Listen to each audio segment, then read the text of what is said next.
গতকালকে একটা ভিডিও দেখলাম যেখানে মাল্টিপ্লেক্সের ভেতরে মানে স্টার সিনেপ্লেক্সেরই কোনো একটা ব্রাঞ্চে রাইহান রাফি এবং তার টিম এসছিল এবং বলেছে যে আপনারা সুড়ঙ্গ দেখেছেন তো, সুড়ঙ্গর পরে মানে সুড়ঙ্গ এখান থেকে লিঙ্ক আপ হলো এবং আগামী ঈদে নাকি মানে পরের বছর একসঙ্গে সুড়ঙ্গ আর তাণ্ডব টু আসবে, সুড়ঙ্গ টু তাণ্ডব টু আসবে।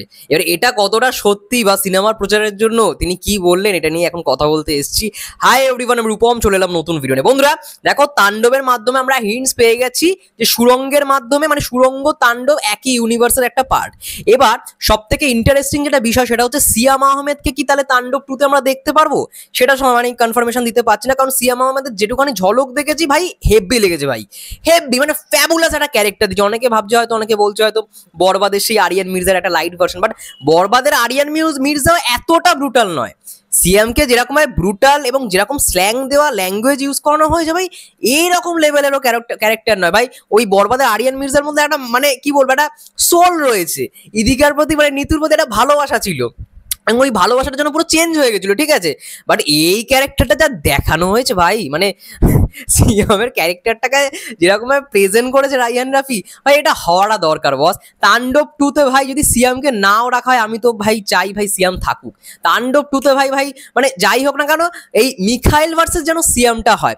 ও বাই দ্য ওয়ে, আর একটা কথা বলে রাখি যে মিখাইলকে নিয়ে অলরেডি কিন্তু পোস্টার বানানো অলরেডি শুরু হয়ে গেছে। আমি দেখলাম কিছুদিন আগেই রারুম ভাই মানে খুব যে আর কি খুব ফ্যানমেড পোস্টার বানায় সাকিব ভাইয়ের বিভিন্ন সিনেমা, সে মিখাইলকে নিয়ে অলরেডি একটা পোস্টার বানানো শুরু হয়ে গেছে, মানে পোস্টার বানিয়েছে। ওই হাতের যেই ব্যাপারটা, হাতে ওই গ্লাসটা ধরে দাঁড়িয়ে আছে মিখাইল, তো ওইটা দিয়ে একটা দারুণ পোস্টার বানিয়েছে, বেশ ভালো, আমার দারুণ লেগেছে। ওটা আমি থাম্বনেলে ইউজ করেছি। যাই হোক, তো তাণ্ডব টুতে যেই থাকুক বা নাই থাকুক ভাই, মেগাস্টার শাকিব খান তো থাকছেই, কিন্তু ভাই সিয়াম কেন রাখা হয় ভাই? সিয়ামকে নিয়ে আমি শুনছিলাম একটা স্ট্যান্ডালোন সিনেমা বানাবে, মানে এই ক্যারেক্টারটাকে নিয়ে একটা স্ট্যান্ডালোন সিনেমা বানাবে, but standalone cinema I think মানে বানানো হলেও বা কি না হলেও বা কি, সেটার থেকে বড় ইম্পর্টেন্ট ভাই সিয়াম ভার্সেস শাকিব খান, মানে মেগাস্টার শাকিব খান ভার্সেস সিয়াম আহমেদ, এইটাকে দেখার জন্য দর্শক বেশি এক্সাইটেড। ঠিক আছে, এখন যদি রাইহান রাফি সিয়াম আহমেদকে নিয়ে যদি একটা স্ট্যান্ডালোন সিনেমা বানায়, তাহলে যে অডিয়েন্সটা পাবে তার থেকেও বেশি অডিয়েন্স বেশি এক্সাইটেড হবে এই মানে মেগাস্টার শাকিব খান ভার্সেস সিয়াম আহমেদের টাসেলটা দেখার জন্য ভাই, হেভি। আর মেন তো ভাই স্বাধীন মানে ফেসেইছে এই ক্যারেক্টারটার জন্য, সিয়াম আহমেদের যে ক্যারেক্টারটা। যাই হোক, আমি যেটুখানি গল্প জানতে পেরেছি সেটুখানি শেয়ার করলাম, আর স্পয়লার তো সব জায়গায় হয়ে গেছে, তাই আর লুকিয়ে রেখে লাভ নেই। ঠিক আছে, সোশ্যাল মিডিয়া সব ভাইরাল। অনেকে জিজ্ঞেস করছে কোথা থেকে দেখলে, কিভাবে দেখলে। ভাই সোশ্যাল মিডিয়া থাকতে আর কি লাগে এখনকার দিনে, সবই তো ভাইরাল। সোশ্যাল মিডিয়া এখন খোলাটাই হচ্ছে একটা বিপজ্জনক, বাট আমাদের তো ইউটিউবে ভিডিও করতে হয়, ফেসবুকে ভিডিও দিতে হয়, সোশ্যাল মিডিয়া খুলতেই হবে আশেপাশে খবর জানার জন্য। তখন এত কিছু চোখে পড়ছে, বারবার না ইগনোর করা অসম্ভব ব্যাপার হয়ে পড়ছে। তো যাই হোক, এবার আসি হচ্ছে আফরান নিশো। দেখো, আগামী বছর রোজার ঈদে অর্থাৎ রমজান ঈদে মেহেদী হাসান হৃদয়ের সঙ্গে কিন্তু কনফার্ম রিয়েল এনার্জি প্রোডাকশনের সঙ্গে মানে মেগাস্টার শাকিব ভাইয়ের একটা সিনেমা আসছে, ওটা পুরোপুরি কনফার্ম। বাট ওটার সঙ্গেই আমার মন বলছে সুড়ঙ্গ টু এর হয়তো ক্ল্যাশ হলেও হতে পারে।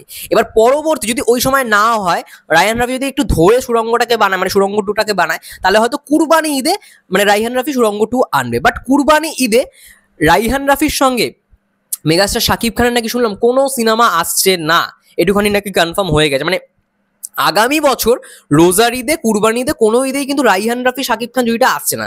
এবার প্রশ্নটা হচ্ছে তুফান টু কি হলো? মানে তুফান টু তো আসার কথা ছিল 2026-এ, আমরা জানতাম কুরবানি ঈদ ছাড়া রাইহান রাফি ছবি আনবে না। আমি তো ভেবেছিলাম কুরবানি ঈদেই হয়তো তুফান টু মানে আসবে। এবার হ্যাঁ, এটা ঠিক, তুফান টু শুটিং হওয়ার আগে কিন্তু সুড়ঙ্গ টু শুটিং হবে, কারণ সুড়ঙ্গ টু এর গল্প কমপ্লিট এবং এখান থেকে যা হিন্টস দিয়ে দিল সুড়ঙ্গ টুই আগে হবে, কারণ সুড়ঙ্গের গল্প 2023 সালে দর্শক দেখেছে, তুফান দেখেছে 2024 সালে, তো কোনটার পার্ট টু আগে আসবে? অবশ্যই সুড়ঙ্গর পার্ট টু, সুড়ঙ্গ পার্ট টু আসবে। এবং আমার মন বলছে সুড়ঙ্গ পার্ট টুতেই মিখাইলের আরো একটা এন্ট্রি দেখানো হবে। মানে এই যে ইন্টারন্যাশনাল গ্যাংস্টার যে শ্রীলঙ্কায় চলে গেল, আমরা দেখলাম জাস্ট মাসুদকে এরকম ভাবে দেখিয়ে দিল, তো ওইটা সম্বন্ধে একটু আভাস দেবে না, এটা হতে পারে। আর এটা রাইহান রাফি ভাই তিনজনকে এক করে ফেললো, তিনজনকে একটা সিনেমায় এনে ফেললো, তো এটা কোনো ভাবনা মানে অনিশ্চয়তা নেই যে মিখাইলকে আমরা সুড়ঙ্গ টুতে দেখতে পারবো না। সুড়ঙ্গ তো তাণ্ডবে ইউনিভার্সের মধ্যেই পড়ে গেছে অলরেডি, তো সুড়ঙ্গ টুতে এটা কনফার্ম। সুড়ঙ্গ টুতে তো আফরান নিশো তো এমনিই থাকছে, আবার হতেও পারে সিয়াম আহমেদকেও ঢুকিয়ে দিল সুড়ঙ্গ টুতে। কিন্তু বাট মানে যদি মিখাইলকে দেখানো হয়, কারণ এখানে তো মাসুদ তো ওপেন চ্যালেঞ্জ ছুড়েছে যে ওটা আমার টাকা ছিল, আমার টাকা কেউ নিতে পারবে না, তুই ঘুমাইতে পারবি না, তোকে জায়গায় জায়গায় ছাতা করে দেবো, আমি মাসুদ, আমি সুড়ঙ্গ মাসুদ। এই ওপেন চ্যালেঞ্জটা যেহেতু দিয়েছে, আমার মন বলছে মিখাইলের সঙ্গে আই থিঙ্ক কিছুটা টাসেল সুড়ঙ্গ টুতেই রায়হান রাফি দেখিয়ে দেবে। তারপরে তো তাণ্ডব টু বড় মানে চমক আমাদের জন্য অপেক্ষা করছে। তো মেন টাসেল তো ভাই হবেই, সুড়ঙ্গ টুতে হতেই চলেইছে। বাট আমার ইচ্ছা তাণ্ডব টুতে যেন ভাই সিয়ামকে রাখা হয়। সিয়াম ভাই থাকলে ভাই সব জমে যাবে, আর কোনো কথা হবে না, সবাই ক্যামিও নিয়ে প্রশংসা করছে, ঠিক আছে। যাই হোক, এটাই ছিল মোটমাট আলোচনা। তোমাদের কি মন্তব্য তাণ্ডব নিয়ে, তাণ্ডব টু নিয়ে অবশ্যই কমেন্ট করে জানাও। ততক্ষণের জন্য সবাই ভালো থেকো, সুস্থ থেকো, টেক কেয়ার। এবং যেই কথাটা বলতে ভুলে গেলাম, আমার মনে হয় না একই সঙ্গে সুড়ঙ্গ টু তাণ্ডব টু আসবে, ছেড়েই আসবে। সুড়ঙ্গ টু আগে আসবে, তারপর তুফান টু আসবে, তারপরে তাণ্ডব টু আসবে। ওটা হয়তো রায়হান রাফি বলেছে সিনেমা হলে গিয়ে, বাট ওটা আই থিঙ্ক মানে প্রচারের জন্যই আই থিঙ্ক বলেছে, ঠিক আছে। আর তাণ্ডব দারুণ রকমভাবে কিন্তু ব্যবসা করছে। যাই হোক, তোমাদের কি মন্তব্য অবশ্যই ভালো থেকো, সুস্থ থেকো, কমেন্ট করে জানিও। ততক্ষণে ভালো থেকো, সুস্থ থেকো, টেক কেয়ার, চললাম।